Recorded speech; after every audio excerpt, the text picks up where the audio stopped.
Spring is such a beautiful time of the year. The days warm up, birds start nesting, flowers bloom. Oh, we even spring clean, and our hearts turn to love. It's the perfect time of the year for a wedding. My sister Patty and I were flower girls in a wedding for Gloria Hepler when we were young. Would you believe I still have the little flower basket I carried? 55 years later. Oh, it's just a little dusty and it's tattered from wear, but what a memory. Well, quilts create memories too. Basket quilts have always been favorites among the quilters. This is such a charming basket in cheery pink and green check. Well, the on-point basket is surrounded by tiny field flowers. It's got a green folded border and a striped border with mitered corners. And oh, it's so easy to make. Join me.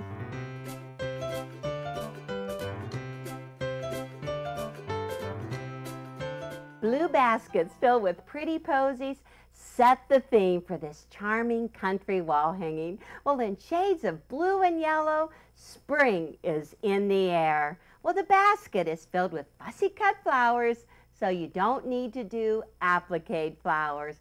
But we did do some paperback flowers. They're just spilling over the edges onto those side triangles. Now, the best thing about the basket is there's no handle. Now, how easy can that get?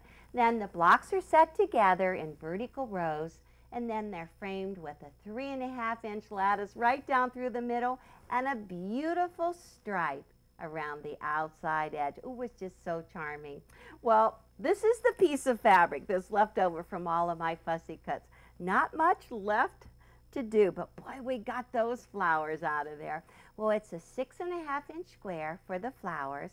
I have a 6.5-inch ruler, and I just put a template across my ruler. I measured down 1 inch on both sides and covered up the bottom half of my 6.5-inch ruler. That part, this part is what I'm looking for. So I'm just going to move this along till I can find, ooh, perfect. Get that fussy cut centered right in there, and that's what the X is useful for. So I want to just put some little cheat marks right on each side. That looks good. And then just with your ruler and your cutter, just fussy cut right around that square. Just go up, and I have just a little bit right here. Now I want to use those little tick marks that I made to cut in between. Whoa, my ruler just barely makes it. There, got a good fussy cut. Now, if you don't have your own fussy cut ruler, you can go ahead and just make a 6.5-inch square, mark down 1 inch on both sides, draw a line in between. That's your template, and then you just go to your fabric, and you can't really see through, but just frame it up like that, trace around it, and cut out your own fussy cuts. Easy to do. Well, fussy cuts actually make the block look so charming. I love it. Okay, the first part is done. The basket is a 6.5-inch square, and it's really nice if you can use a check or a basket weave. 6.5-inch square, just take your ruler and cut it on one diagonal. I am going to see how quickly I can just go ahead and cut this little basket out, sew it together. Cute, really cute. Well, the seam allowance is 1/4 inch, and so you just want to take and flip the top part down onto the bottom part and get it centered right on there. You're going to have some tips hanging out on both sides. It's oversized. Oh my gosh, we really like to do oversized because then you can always square it up and make it perfect in the end. Both of these edges are on the bias, so do be careful. All right, got that sewn on. So now just take it, turn it with the basket on the top, and just open and press right into the basket. Get that nice and flat. Now, we have the basket a little bit larger, so let's just take the ruler, line it up with the edges on your fussy cut, and then just trim the extra. One side and the other, it's perfect. Now the sides are two different measurements. We have a 1.5 inch by 6.5 inch. That's going to go right there. And then we have a 1.5 inch by 7.5 inch. So let's just flip these right sides together. I'm going to sew this one first. This is a nice background. It reads solid from a distance. And so when we put those little flowers hanging over the basket, you'll be able to see them clearly. Well, you know, you can do so many things with baskets. It's really easy. Just think about a basket. What comes to mind? How about an Easter basket? Ooh. There is nothing like taking children out on an Easter egg hunt, filling their basket with all kinds of fun things. We always have an egg hunt, and then we seem to always find 1 or 2 eggs like a half a year later. Ooh, you just can't eat those. I'm adding the second side right on here. How about a laundry basket? That doesn't sound too good. A laundry basket. Oh, do you like to do laundry? Actually, I don't mind laundry. I think that's really fun. But my all-time favorite is my Blackberry basket. Oh, it's a mess. But let me tell you, I just love to pick blackberries and then make blackberry jam. Okay, I've got the whole top on already. It's going fast. This is the bottom part.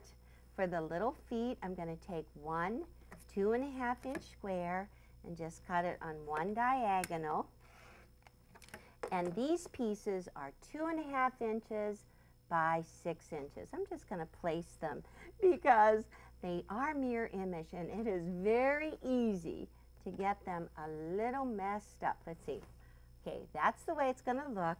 So if you just take and you can flip like this and flip like this, then you can just sew these pieces right along. I think that getting the mirror image is what happens to so many people. They forget and they sew the feet on all exactly the same, and then it doesn't work. So these are the opposite. Well, I like my Blackberry basket, but when I was growing up, I truly loved the May baskets. The kids in our neighborhood, my sisters and I, would just love to make little baskets. We did them out of construction paper. We always did a little lace on them. And then we go down to the creek and pick all the wildflowers that we could find. There, that's going to be the first side. Just flip this right sides together and sew this down. We would pick all the wildflowers that we could find and fill the baskets. Buttercups, violets, jack-in-the-pulpit. Oh, such wonderful things. And I can remember running to our neighbors, then just hanging it on the door, ringing the bell, ditching them, and then just hoping that one of our neighbors would let us know that they loved their May basket. Okay, one side is on, and let's just open and press. This is going good. One is on, and now, so you have that little tip trimmed off right there. Just line up your ruler like so, cut across like that, and let's see, this next one is going to go right on here like this. And I think I'll just sew it from the basket side. That way I can keep my seams going exactly the same as the seams were pressed. Okay, just line this up, and there is actually only one more piece that's going to go on here. It's going quite quickly. Well, how about the grocery store basket? That's always a good one. So I always end up thinking that I'm just going to do a little short trip, get the basket, and before I know it, I need the cards. Okay, let's just press this open over to the side. Now, right across here, we want to do a trim at 1/4 inch. So I'm just going to line up my ruler, make sure I have a 1/4 inch tip right there, that seam right there, going across here like this, looking good. So trim that off. And the very last piece is a 4.5 inch square. Just cut on one diagonal. And that is going to be it for the basket. Okay, cut it in half. I've got pieces for the second basket.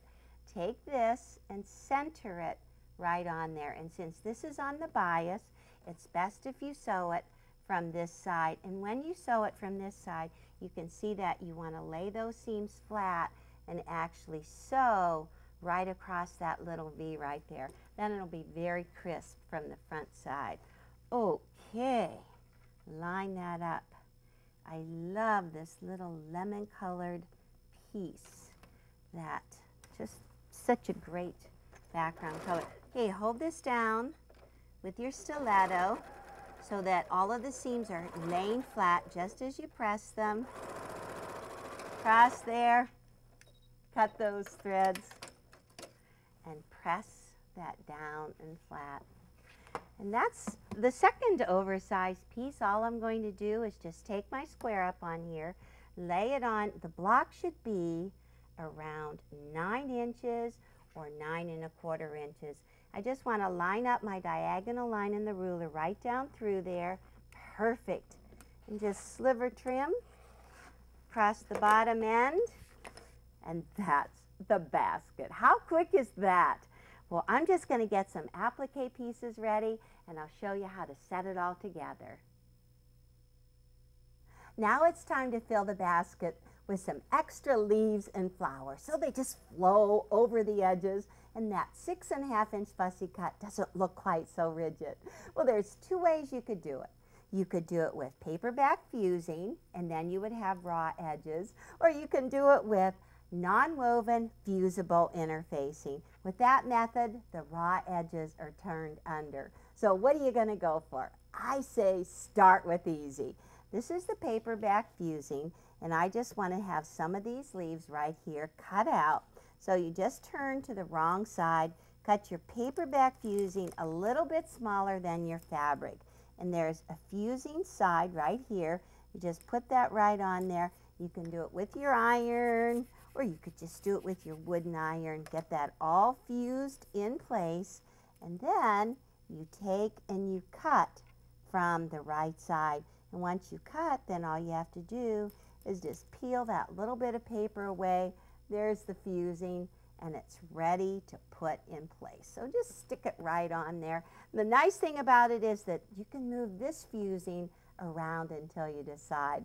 That's the easy way. And how about the Nonwoven Fusible? Well, first you figure out what leaf you want to use. And this is just a great leaf pattern. I traced around the outline of the leaf, and then I sewed on the line with a very small stitch length, like 18 stitches to the inch. And now I'm just going to zoom right around here and trim 1/8 inch away. And right here at these little indentations, take a little clip so you can turn it right side out. Works great. Okay, just into the home stretch. Just get rid of the extra. Now turn to the fusing side and just cut a sharp hole. Ta-da! It's the old straw and bodkin trick. Just get that straw in there. Turn the fabric on the end. Just push it through like that. And just work with it. Oh, got to do it one more time. Push that in there. Turn so the fabric's on the end. Oh, I've got 2 leaves that I can just put in place. And then just run your bodkin around in the inside. Poke it out. Ooh, it needs a little work. I think this one looks better. What do you think? I'm going to finish that one. And then you can just lay it right along the basket line like that. It looks very natural, like it's flowing over. And then just take it to the iron. You are going to need to have some steam in your iron. Nice hot iron. Ooh, I am ready. You just go straight down with it and lift up and get everything fused in place. And then whenever you sew, when you quilt, you can actually sew around these outside edges and put them in place. Works good. Well, the side triangles are next. Let's just get rid of this stuff, get it out of the way. The side triangles come from 13.5 inch squares. And this time I selected a medium looking print. It's a different scale. That's how you make your quilts look interesting. You keep on changing the scales. You don't want to have the same scale over and over again.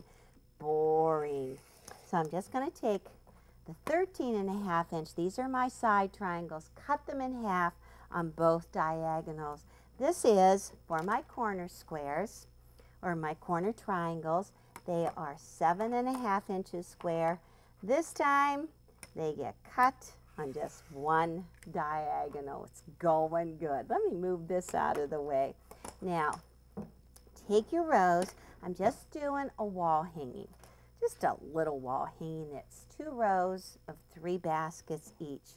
Let's just pull this aside and just line up those 3 baskets in a row like so. 1, 2, 3. Oh, look at the flowers.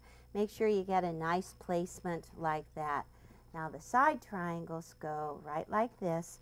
They are cut oversized, fortunately, so that you can go ahead and square up once these are all sewn together. Okay, that's looking good. You always set your corner triangles aside and actually use those after the side triangles are on. To start, take and flip this basket up and flip this basket up. And then you just want to sew right along there. Well, the reason that I did that is because they are in the bias and you don't want to stretch that bias. So just flip them up like that, line them up. There's a little bit extra hanging out down on the bottom, and you can just assembly line sew these. Well, this is just a little wall hanging. You need to have 6 blocks. But what if you want to make it a little longer? How about a lap? You could make 15 blocks. You could do 3 rows with 5 in each. Ooh, that is very ample. Working good.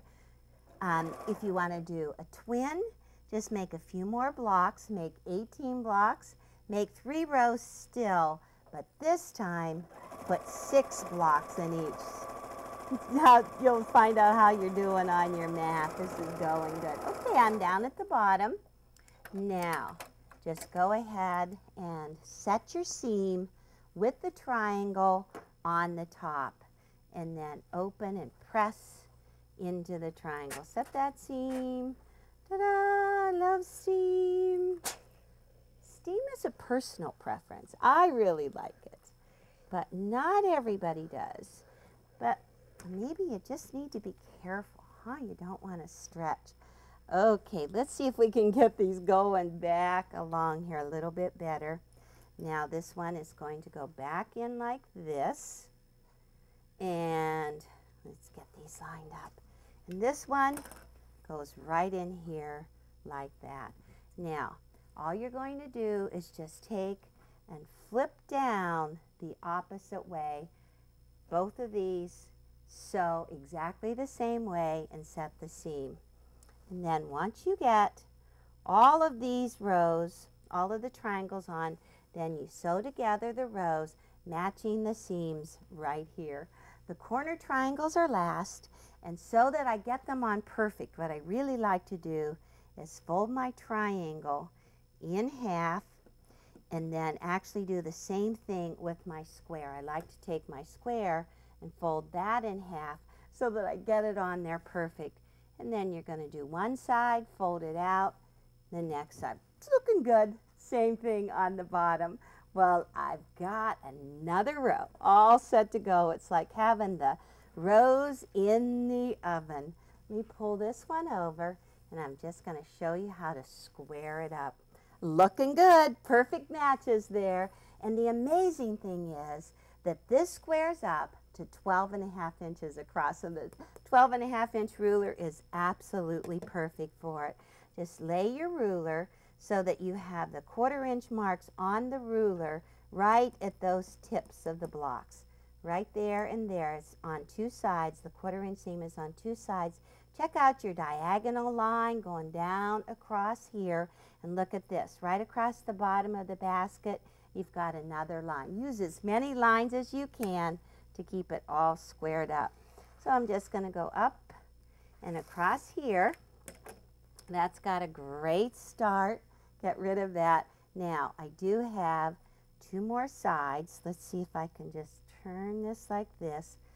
Check here, put the 1/4 inch seam there and the 1/4 inch seam there. Perfect. And just square off that corner. Now what I like to do is just go down to the opposite side, square off the corner on the opposite end exactly the same way.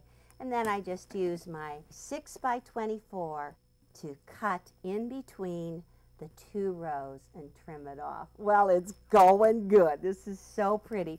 Let me just show you the beautiful bow lattice that I cut. And you can just go ahead and lay it out and see how it's going to look. This is just a really cute country look. You want to make sure that your designs are straight across from each other. Get them all lined up. Sew them on.